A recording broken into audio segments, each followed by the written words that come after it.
Alright everyone, I'd like to congratulate you for making it into the semifinals. And on the motion that this House would stop funding to stop public funding to non-medical research, I'd like to call upon the Prime Minister from PLKCKY 1 to start today.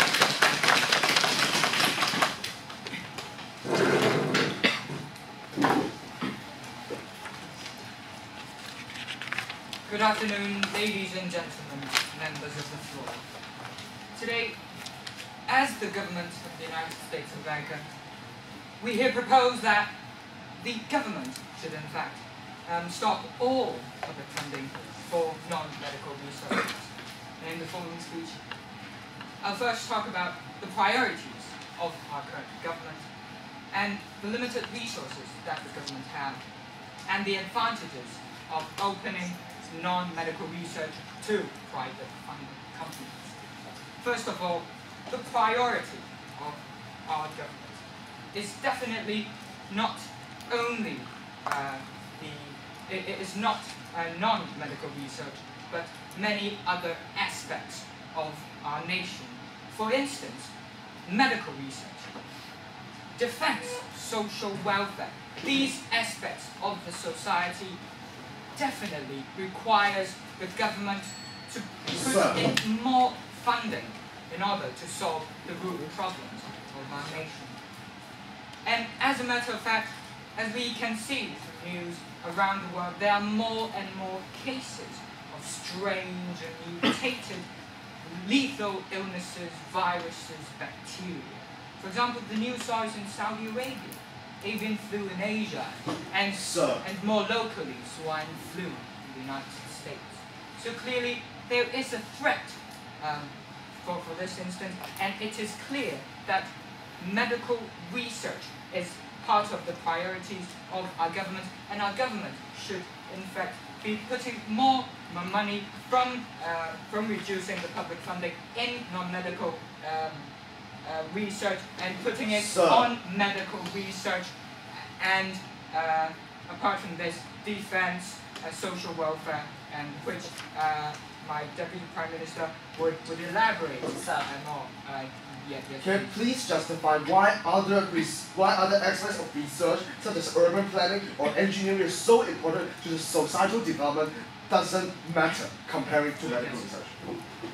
I understand the worries of the opposition, but the fact is our government will not only solely stop all public funding for these areas of non-medical research, but in fact we are also proposing to encourage private funding in order to compensate the reduction of public funding in non-medical research. And I'll explain why.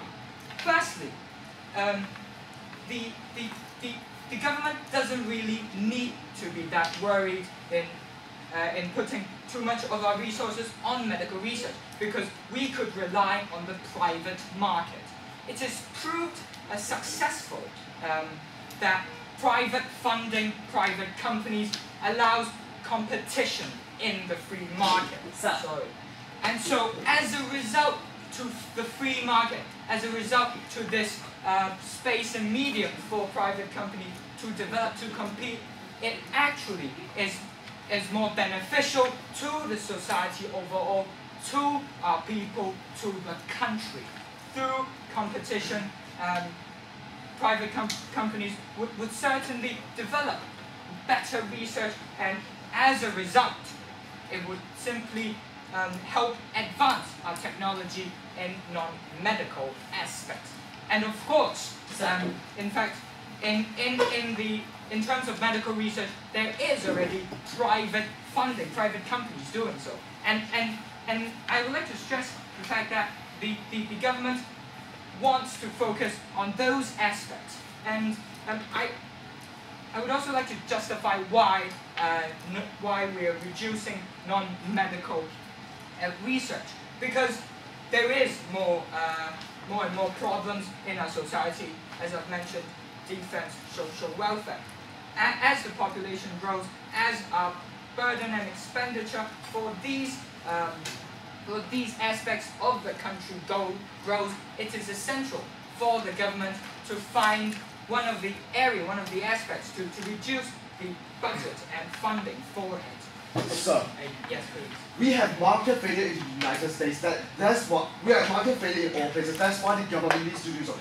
Can you please explain why the United States so specified that doesn't have market failure? The fact is, it may be true that there is market failure, but then if you read the economics textbook, it does not only say that the government must subsidize or must put public funding to correct market failure. There is other ways of correcting market failure. For instance, advertising and encouraging private funding in order to reduce the social cost of our society. And as a result, through private funding, it is, ladies and gentlemen, this proposal that we are asking you all to accept today that allows competition, allows our research and non-medical research, our different aspects of the society to develop better. Because we believe that our government should be prioritizing. I would like to really stress the importance. It's the priority in which the government should be focusing on.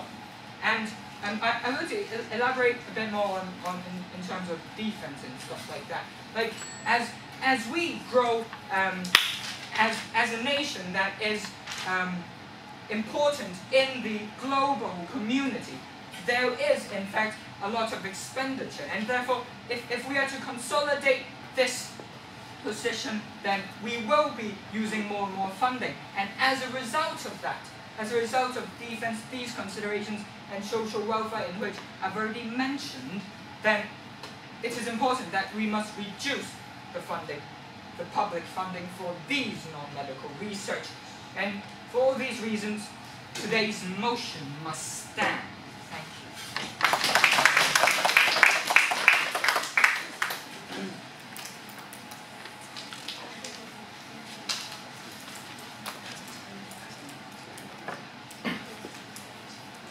I thank the Prime Minister, but before the next speech, I'd like to just ask all the speakers, can you guys hear the bell ring from the tablet? Yeah. Okay. If that's loud enough, like that's fine. So pay attention to the bell ring. Speaker of the House, I'd like to recognize then the Leader of Opposition who will start the opposition.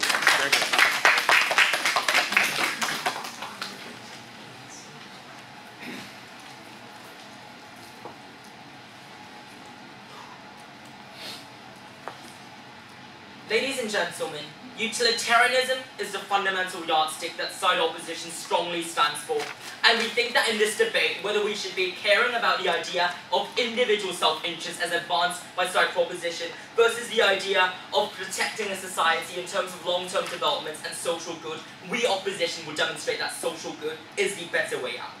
This is a government that came up here and told us, okay, we want to set today's debate in the US. The US, where essentially military spending takes up an extremely large chunk of their expenditures, where essentially social welfare is still fundamentally lacking, and they're telling us that we don't need non-medical research. Now, ladies and gentlemen, this is also the fundamental reason why we proudly oppose today. Today's opposition opposes on the grounds of first, we reject that we cut non-medical research to aid medical research, but second of all, we also clash in terms of the idea that a free market is not actually a good solution to the problem at hand. The thrust of our case is the idea of long-term development and sustainability, and I'll be looking at the role of the government in terms of the principles, whilst my partner will be analysing today's motion in terms of the practicalities as well as the very nature of non-medical goods. So first of all, however, I would like to take a look at two arguments that side proposition gave us today. First of all, the idea of priorities, that somehow, well, okay, non-medical research versus medical research, if you cut down on one, you're necessarily contributing a lot more to the medical research. Not necessarily are we disputing the very fact that the money may even not help the development of medical research in the first place, but even though we accept this premise, we have two objections. First of all, we don't think this is necessarily mutually exclusive, right? You can always move money from other parts of the government into the system. But we don't want to go this soft line. We want to give you a big rebuttal as to why fundamentally, why exactly are non-medical goods more important than medical goods in today's society, especially in the US. We think that we base our today's debate on a yardstick of utilitarianism, the idea of maximizing the amount of happiness for the maximum number of people. We're essentially looking at a situation where we should not only be concerned with the interests of the individuals who may be affected by diseases or medical problems, but the very fact that on a larger scale, the society itself needs the basic safety net, needs the research, needs the development of technology, as well as various other infrastructural facilities in order to aid them on the long run. We're talking about here, when we're looking at the idea of non-medical research, research into engineering, research into technology, research into these devices that will aid the society in terms of maintaining its stability as well as efficiency on the long run. So this, on both economic grounds and moral grounds, strongly fall to our side. But then I wanted to come up here and say, the free market is already doing enough for non-medical research, right? It's fantastic. Well, ladies and gentlemen, our POI came up and we gave you a very strong POI asking about the idea of market failure.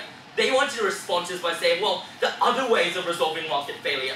But the fundamental problem here today is that because non-medical research in many cases is a public good, and when public good is present, right, according to both economic and practical principles, the government is the most able actor I'll be looking at to actually carry out the decision in terms of carrying out the research, something I'll be extending in my analysis, in my substantive today.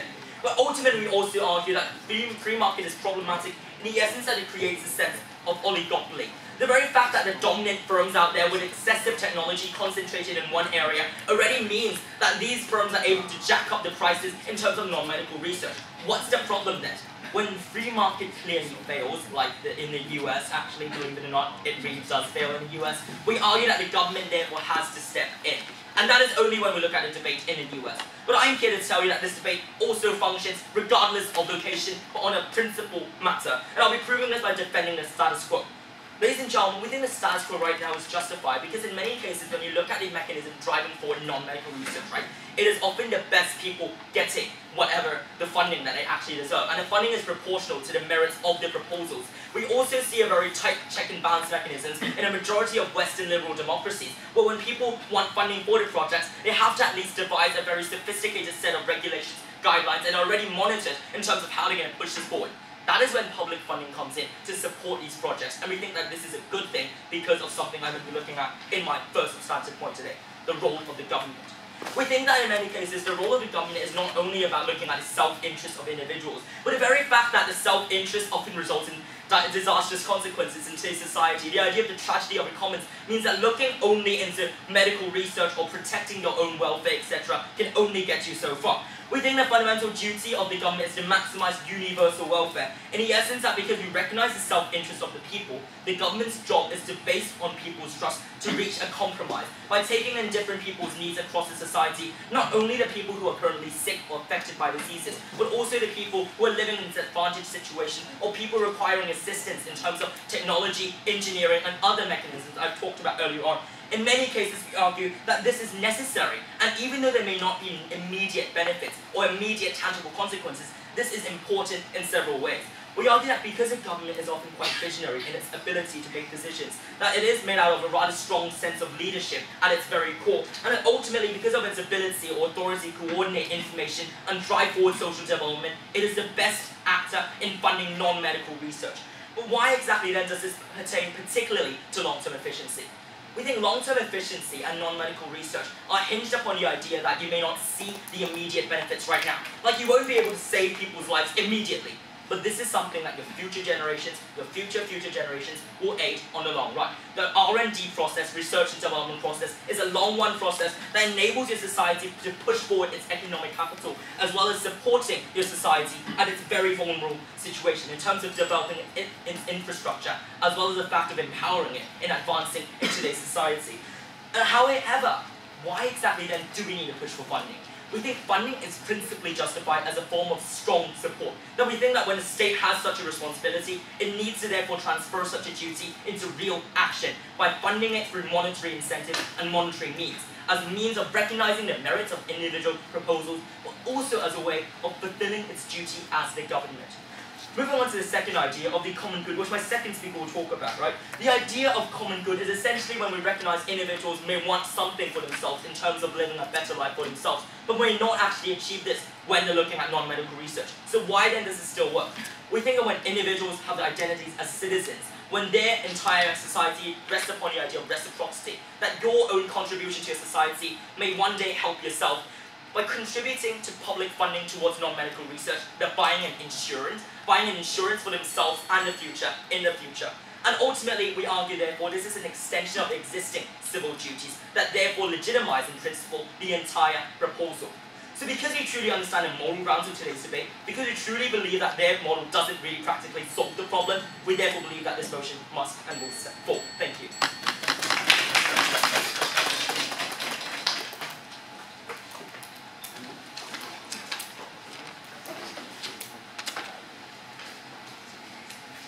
Thank the Leader of Opposition from Lisbeth. I'd like to welcome the Deputy Prime Minister to continue the case from opening government. Here.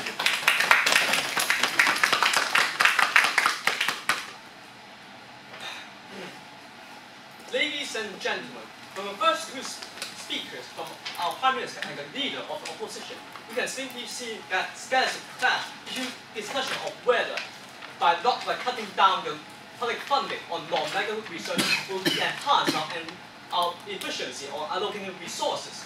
Yet, a Prime Minister would told you that in a lot of cases, the private funding on those other non-medical research, including technologies, engineering, or building, as the opposition mentioned, are better and even more efficient than government in many ways. Like, for example, lots of the new technologies and vehicle and traveling technologies are developed by private companies instead of the public funding research. And other than that, lots of other constructions are conducted by private research instead of public funding.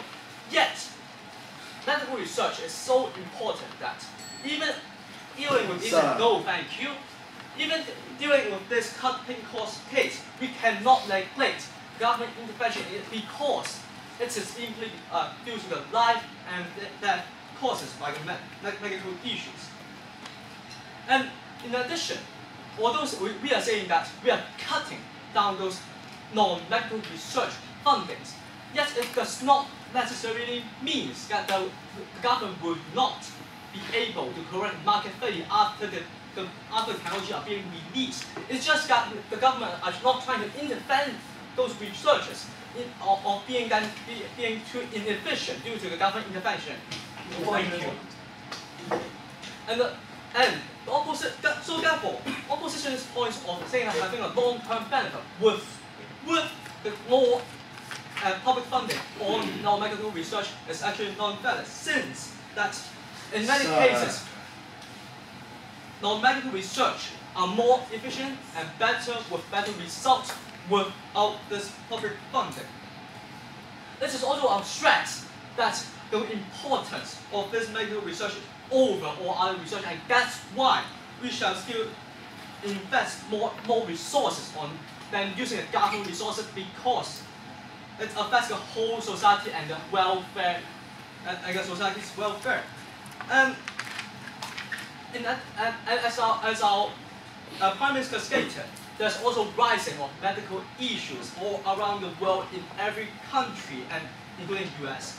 And therefore, with a lot of other illnesses and problems like aging populations, no thank you, aging populations and some new difficulties in medical system, and therefore we need government's research and get resources because get enormous size of resources on this difficult task, and also at the same time provide a cheaper option for those who are needed for this medical treatment. And before you move on, sir, please. Would you not agree that with the military expenditure playing such a large part in the US expenditure, would it not be better to cut down on the military expenditure and fight fewer wars on terrors in places that don't really contain terror? Thank you for opposition leader. As our major spendings on the military is actually on the military researchers, and that's why we are saying that we should cut down those research fundings and save costs for our government in order to put the resources into a better usage and better efficiencies. And this, I'm very glad that the opposition leader actually helped me agree on our point of cutting other expenditures in order to improve efficiency and social welfare. And let us look at different stakeholders involved in this motion. First, for non-medical research, although they might lose a part of the government funds of public sponsorships, yet what they gain is that independence of researchers and more incentive for private fundings on their researches. And as I said, this will benefit the whole industry with a better efficiency and better results in the long run. And yet, this does not mean that the government cannot have the ability to intervene during the sales, although they are not funding for research. And secondly, for medical research, we can definitely see that with government's additional support, it will gain more and more attention and more funds on this urgent matters happening in the world, and which depends on life and death situation.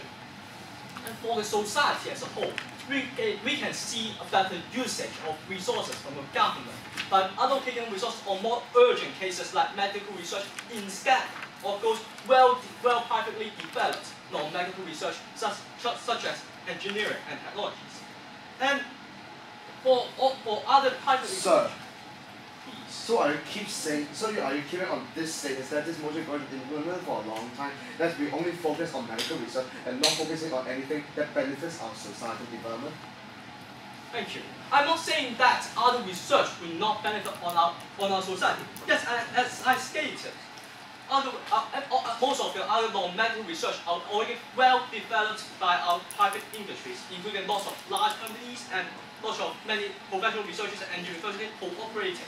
And this already filled up the gap without this public funding. And in the sake of the government resources usage, we shall cut down all the non-medical research fundings in order to have a better efficiency. Thank you.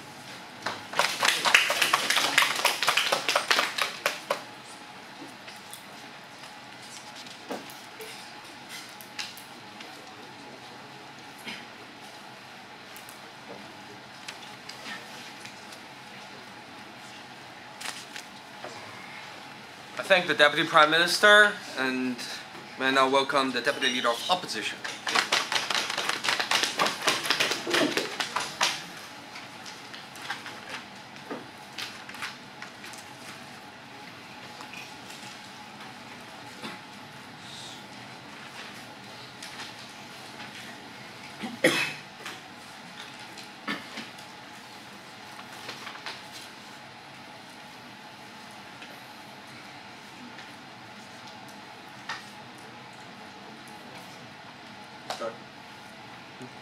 Ladies and gentlemen, a few weeks ago, an Italian car manufacturing company invented a type of pen that doesn't require ink to write. That's why in the future we can do this. Now, ladies and gentlemen, that's what we see from non-medical research, that it do benefit our society and even our entire mankind development in the future.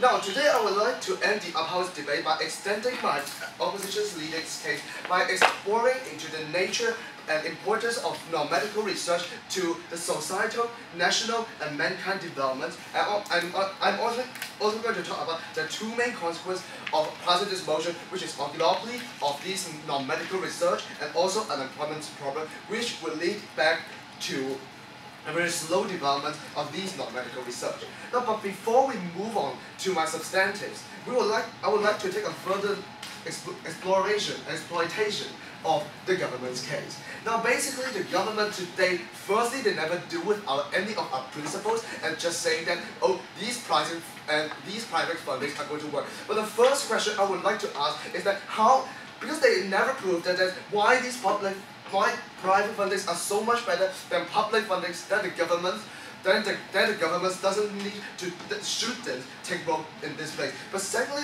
we reject this idea by saying that because private funding from these private industries is usually more unstable than public fundings, because these private firms under the free market mechanism is likely going to be more affected by the free market mechanism that if an economic catastrophe appears, we have no assurance that whether these private funding or all these research can continue. But on the other hand, we see that the government will be less affected by the economic atmosphere, and they are likely to provide a more stronger support on these research. On the second question, we found that the government side had a very unclear stance whether we should stop the funding or cut the funding, which I would like to say that is two very different vocabs. We would like to say that stopping the funding now doesn't mean cutting the funding. We want the government to have a more better clarification on the issue so my lower house can debate better and to strike on them better.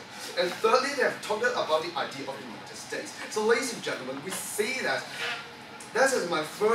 my leader of opposition has stated that the societal development, the urban planning, and the city development in the United States is so lag behind most countries in the world that the governments today is still proposing that we should cut the public funding, and they even haven't proposed any private funding or whatever else on this very special issue to deal with it. We believe that all non-medical research are still so important to all mankind, to the development of future mankind, also the future development of technologies, that it shouldn't be cut. And we also see that the idea of stopping funding is going to harm some more of them, because it's going to eliminate the opportunity, which is going to lead globally, which I would like to further elaborate in my consequence case. But a very quick end of my rebuttal on the problem of stop funding that caused to the lack of small firms. We don't believe that this is a very justified cause for those small firms who carry out non-medical research, who have the potential to contribute for the future development, for the new exploration of more technological developments in our society. Now I would like to move on to my substantive about to analyze the nature and importance of non-medical research. So ladies and gentlemen, basically we see in our society today, we have mainly three kinds of non-medical research, which is engineering, technological research, and also the idea of urban planning and city planning.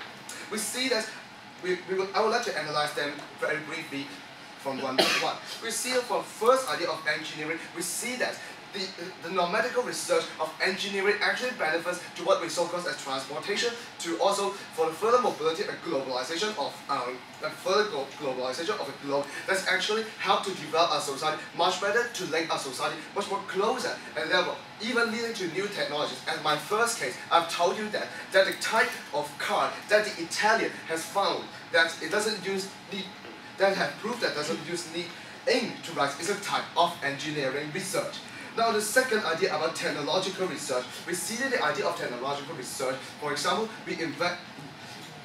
because we see that these non-medical research can actually also benefit to the mankind development, because it provides us with more knowledge, so we can explore into further fields of knowledge that we can have further advanced the technology, which can definitely benefit for our life. For example, the very quick technological development for the past 50 years did benefit from ourselves. If no technological developments throughout the years, I guess that I cannot use the timer I'm using now. Before I move on, what do you have to say?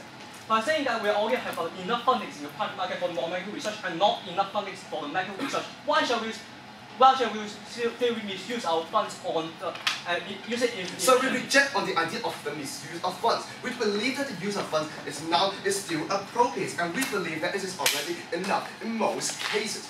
Now, further move on to the idea of urban planning research. We see that the urban planning research firstly is definitely going to benefit a societal development to help us to construct a better society, and secondly it's going to solve most of the problems of social development we see today, especially in the United States, where the social development is so backward that it doesn't benefit any stakeholders, including individuals, the society, and the government.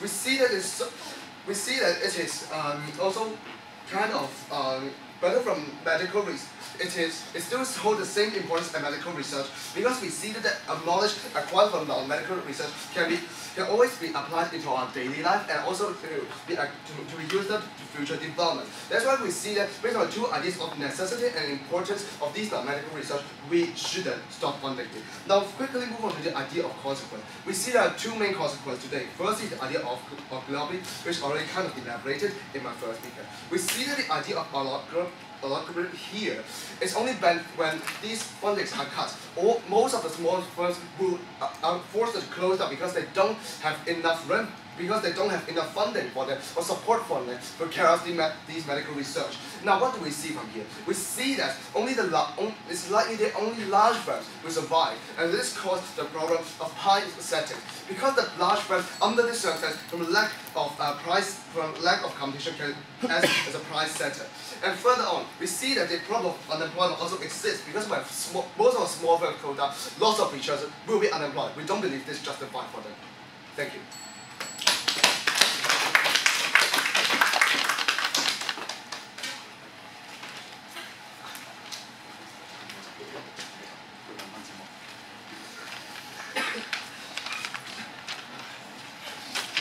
Thank the Deputy Leader of Opposition for his speech. I'd like to welcome from the closing government team, member of government. Here.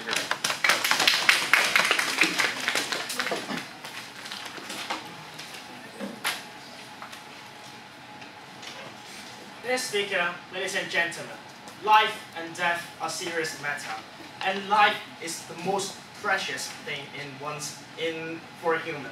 And as the closing government, we believe that this House must and would stop all public funding for non-medical research on a few aspects. Firstly, I want to respond some of the points that opening opposition have raised. Firstly, they talk about the technology and urban planning is actually as essential as medical research. However, we see that it is definitely wrong because it is definitely not essential as medical research because we believe that providing an opportunity for you to throw a pen to the corner of the room is actually not essential than medical research, which actually save life and which actually stop citizens suffering from serious diseases in the status quo. Because immorally, there are numbers of diseases which we have been mentioned for a few times. There are numbers of diseases which actually can't be cured, or there is no effective way for us to cure these diseases. And morally, as the government, it is the these are all the first priority, and we should. Oh, thank you. And we should fund that to medical research to reduce this number of diseases that can't be cured or which don't have an effective way to be cured. And as a government, we shouldn't stand aside and do nothing and watch them face death. And therefore, we should do our very most to stop our citizens suffering from these diseases. And secondly, no thank you. And secondly, practicality. Since status quo is as I've mentioned, there are way too much. There are a number of diseases which is actually really serious that can't be cured. The status quo is actually really serious nowadays, and therefore the government must stop the non-medical research. We are not proposing the government to stop the non-medical research forever, but what we are proposing is actually stop this non-medical research and centralize these resources into this medical research, because we see that the problem nowadays existing in the society is really serious, that we must centralize these resources to solve this serious problem. No, thank you. And again, when a problem is alleviated, or the problem is not that serious in the status quo, we can again utilize the resources in different aspects of researching, and which it is actually the so-called correct utilization of resources that proposed by the opposition. No, thank you. pretty much substantive. Firstly, we see that there is the necessity of funding non-essential, non-medical research is too low, because we see that public funding, the principle of public funding is that the funding should be benefited with the social interest of majority.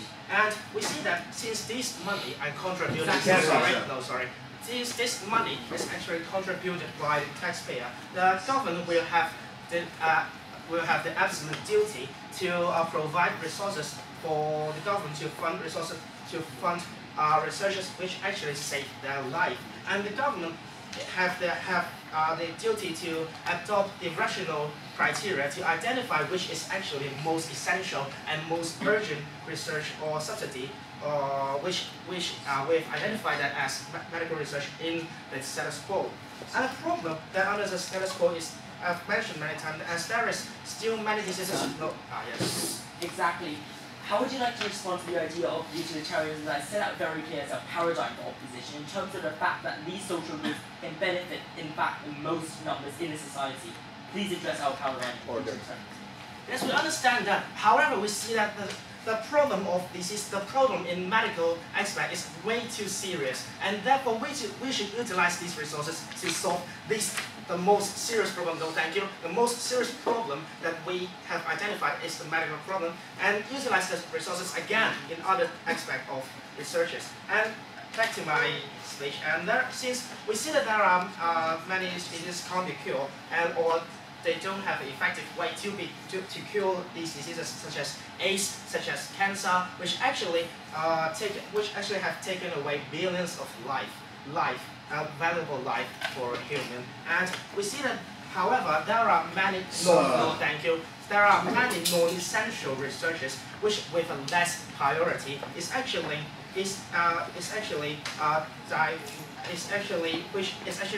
have diverse these resources. No, thank you. The resources which to be put in research which should deserve a higher priority. And we see that since there are no essential researches and these non-essential researches is actually not the first priority compared. No, thank you. No, not the first priority compared to the medical research, which actually save life and solve the problem nowadays. We see that it actually lowers the effectiveness and efficiency of medical research, which can save life. And we also see that it also causes. No, thank you. It also causes many people with incurable diseases can't be cured or suffer again in the future. By stopping all non-medical public funding, we can reduce the expenditure of government used in this non-essential research, which can be replaced, like technology, which can be replaced by private company to do the research. The government can centralize and focus the resources on medical researchers, which to find out the cure of those diseases without a cure or without an effective cure. And therefore, we found that to stop all public funding for non-medical research can actually help we found that medical research is actually most important and safe, is actually most important and essential in the status quo, and it can help us to save more life and cure disease and stop citizens from suffering from this disease, which is a serious matter, and therefore we proudly propose.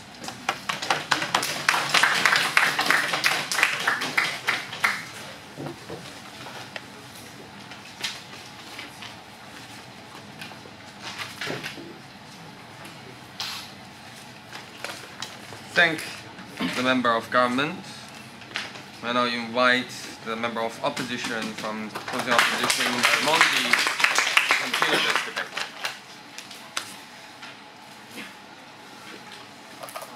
Who took away the where was it?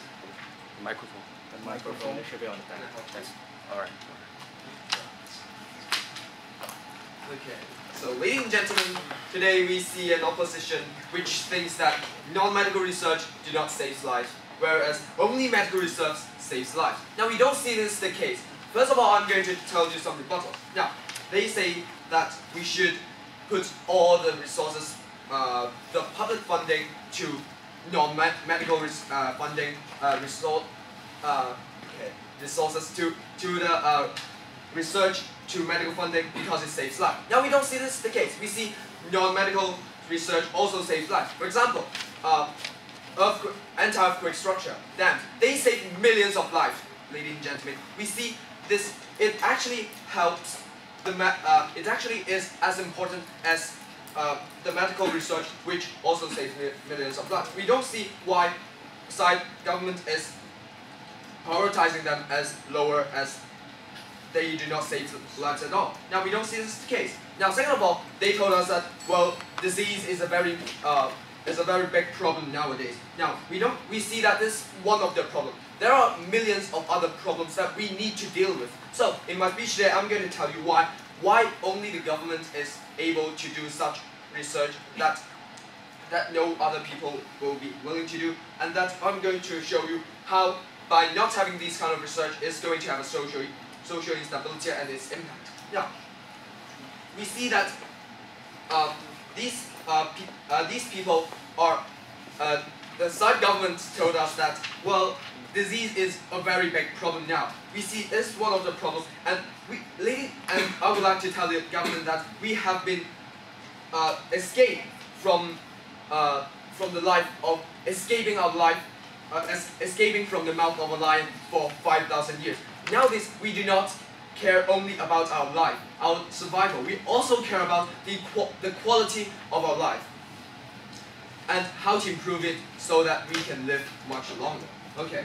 Now to my substantives, I'm going to have an extension about how other private corporations will not be willing to take these research right now, which the government is funding, which is not. Fine, sir. No, sir. Now we see that there are a lot of different non-medical research, like transport, road, large infrastructure research.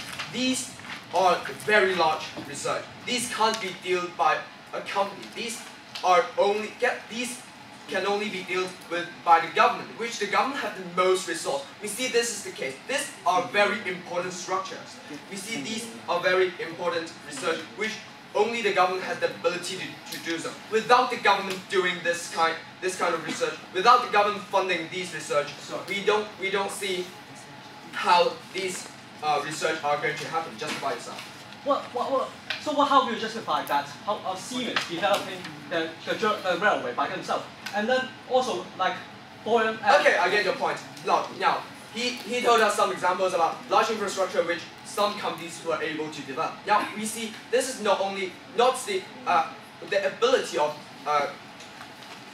companies are not the only thing that companies care about. Now these are certainly large, but there are much larger projects that are research that are funded only by the government, because the return rate is the profit of this research is much lower. It helps the people a lot. It is a very important thing, but the problem is it is not a very profitable research. So companies are private firms which side the government often aims and believe that these private companies are going to take up what the governments are researching right now, and we say that this is not always the case. We say that there are a lot of research that people don't really want to take up because they see that it is not profitable at all. Now we see that. Fine, sir. No, thank you. Now we see that these are very important to society. For example, well, how can you find a company that is willing to make something which is important to society, but it is not helping itself to make more profits? How can you persuade them to go into that research? We don't see how the government or anyone can do it. Now we see that only the government is willing to do so because the government has the responsibility to care about the public, while the firms can prioritize their own profits at first. Now we see that these are actually, the government's funding is actually very important to the society. Now I'm going to prove to you how by not having a consistent development of different fields is going to affect the social stability. No, thank you. Now we see that there are without the balanced development of people's life. For example, we are right now the government case is they are only putting money into medical field. It is only going to save life. What about people's life quality? What about people's urban planning? They want to live a better life, ladies and gentlemen. We see that these people will not be satisfied, and in this long term, it is not going to benefit the society as a whole. People are not going to love the society anymore. People are not going to be satisfied with the society. Now we see that these are the problems that the government side has to solve, and they obviously cannot solve it. Now we see that there is one more problem with private companies, private firms researching into non-medical fields with the public fund cut. Now we see that without the public fund, development companies will fail. They are not being recognized by the society, and they have less incentive. Now this less incentive is very devastating, has a very devastating result to the society, because they are not going to have so much non-medical research which helps the society while profiting themselves. We see that it is going to lower the standard of living to people. Now we see that this is a very important devastating problem, because people are not going to be satisfied what they've seen because of the government unwilling to put money into improving their lives, into their life. While we have told you that there are enough money in the field. Thank you.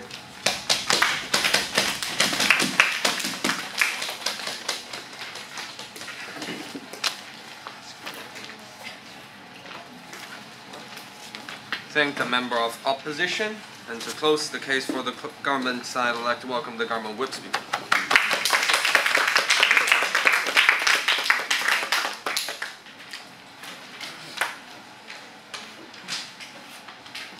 Mr. Speaker, ladies and gentlemen. So for today's debate, I'll say that there are many two clashes. So the first clash is that the priority of the resources of government. What should we put? What things do we put for a higher priority, and what should be lower? So on the government bench, we have mentioned to you that understandable in United States there are so many number of diseases that can't be cured nowadays, and millions of citizens are suffering from these diseases. And that is why we have to stop those non-medical funding for a period of time, and we have to allocate resources to the most urgent problem happening in the society, right? And these resources have to be used in tackling the problem of those diseases that can't be cured, and to tackle the problem of millions of citizens suffering from diseases that can't be cured. Before you move on, sorry, sir. However, they suggest that, the opposition side suggests that life is absolutely certainly important, but they say that some non-medical research, that maybe about urban planning, maybe about technology, these are also important to the society. They also benefit to society, and they say that these actually non-medical research and medical research are not mutually exclusive. However, we say that those non-medical research, such like technology research or urban planning research, can actually already be supported by those private funding, as mentioned by the opening government. And they also mentioned that nowadays, in 21st century, we no longer only care about living, we also care about the quality of living. But what I want to say is that if the fact that if you can't even ensure your own living, how could you even talk about the quality of living? I mean, there's so many diseases nowadays can't be cured. What we should do is to allocate resources in a more rational way. Because what government should do the resources should be put and on the matter that is the most most serious. And the second question of today's debate is about the private funding. Whether Sir. Yes. Your whole case's logic is hinged upon the fact that if you spend money into medical research, you will find solutions to a lot of diseases. But you've never actually shown the link down you mentioned it. Would you care to show the link now? Thank you. Well, of course, there is no 100% guarantee on whether the medical research can achieve, a cure for some disease. But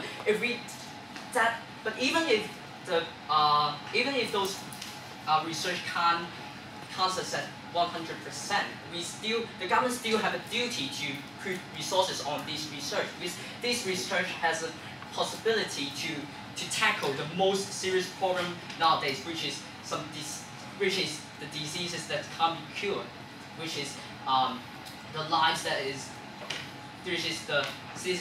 are threatened by all these diseases. That is why we have to allocate the resources on medical research. And moving on to private funding. So the government side suggests that private funding is already enough. Is already enough for supporting those non-medical research, and therefore there's no necessity for we to use public funding to support non-medical research. Sir.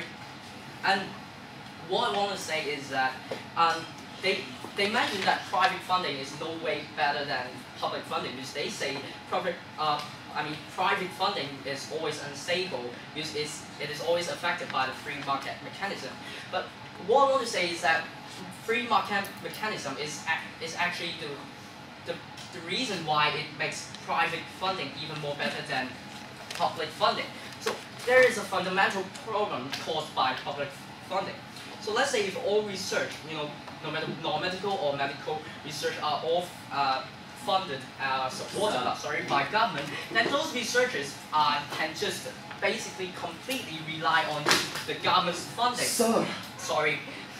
And they can actually, and if they are fully supported by government's funding, they can, even if they're not really trying to invent research on a certain method that his research is about, for example, technology. Even he's not really doing his research, the government still will continue the funding for those research. Which means that those researchers will have less incentive to actually research seriously on a certain matter. Yes?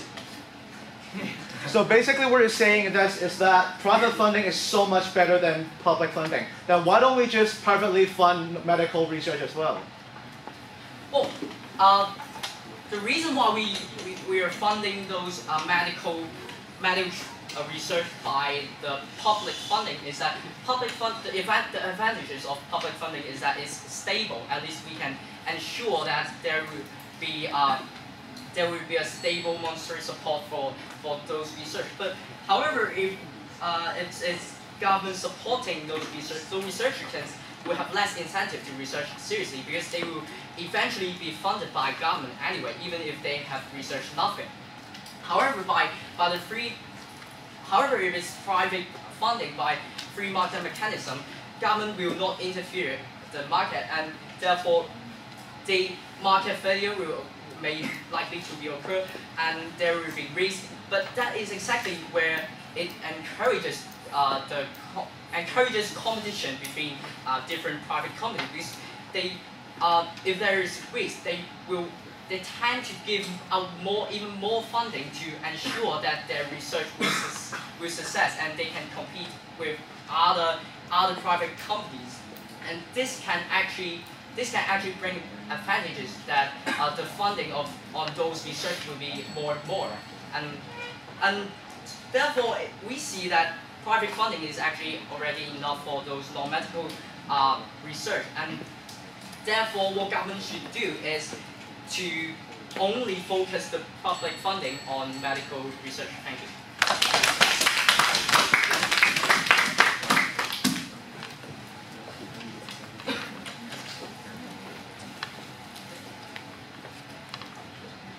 Thank the government whip, and To close this debate, may I now call upon the opposition whip. Here.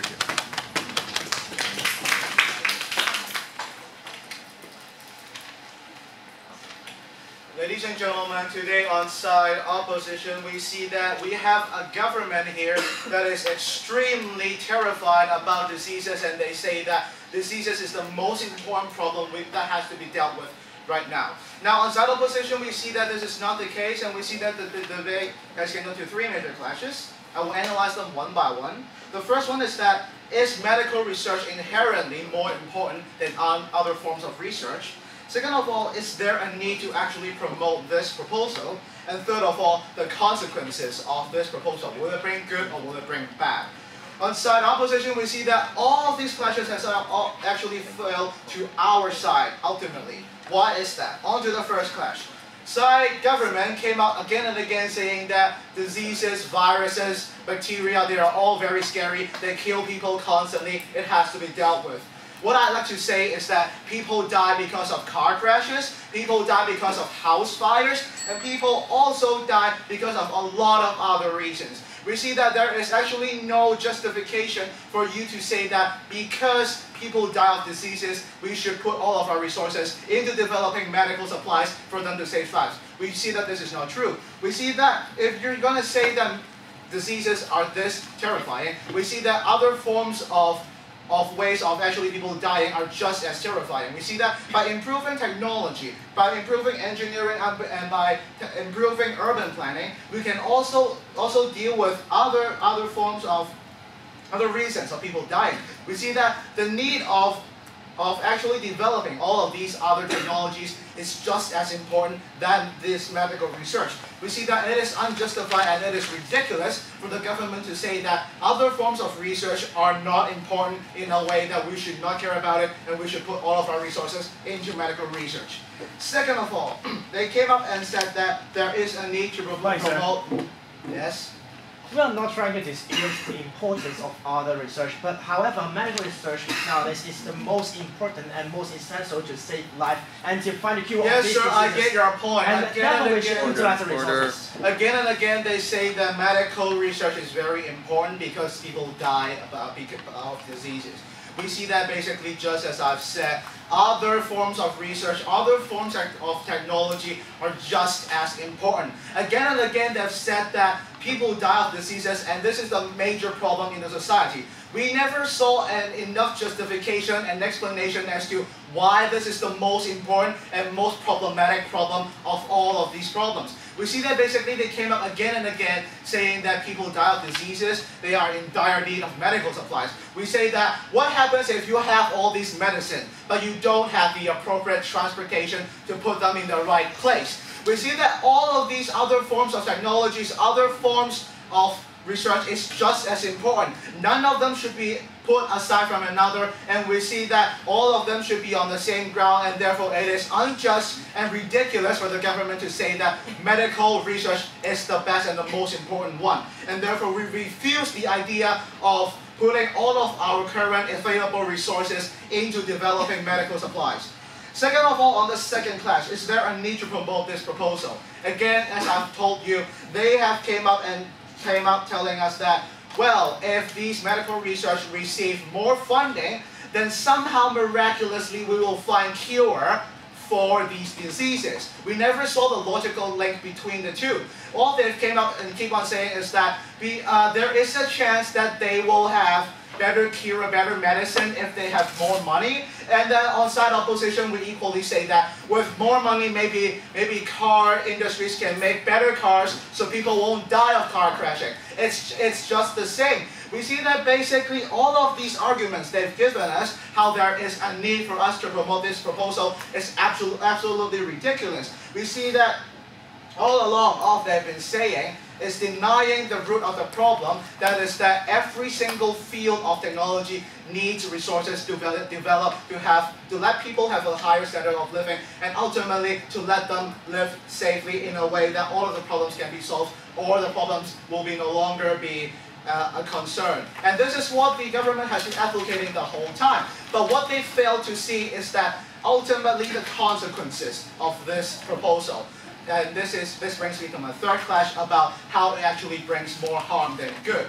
What the government idealistically assuming is that these medical research companies can have better medical supplies if they receive more money. We don't see how that's the case, and government has failed to give us a logical link between the two. We see that basically without all of this funding for other fields, without all of this funding to fund all of these other companies, these smaller companies in particular, these companies will feel that they're neglected by the society, they're not recognized by the government in a way that they will be discouraged to actually do anything at all. We say that ultimately this is going to bring an imbalance to the society because you will have one field that is really, really good, but then all the others are left to rot. We see that basically what this is going to ultimately bring to the society is an imbalance. You have one thing that is very good, but then others are just crap. Similarly as to how our processors, CPU, can run so quickly, but we don't have the digital device to actually store all that data. It's just the same idea. If we don't develop all of these fields all together, let them improve in a whole, what is going to happen ultimately is that your plant, these medical supplies, will not be their efficiency will be low, and ultimately their effect will not be maximized. We see that what the government has been proposing all along is very impractical in a way that they never showed us how it will work.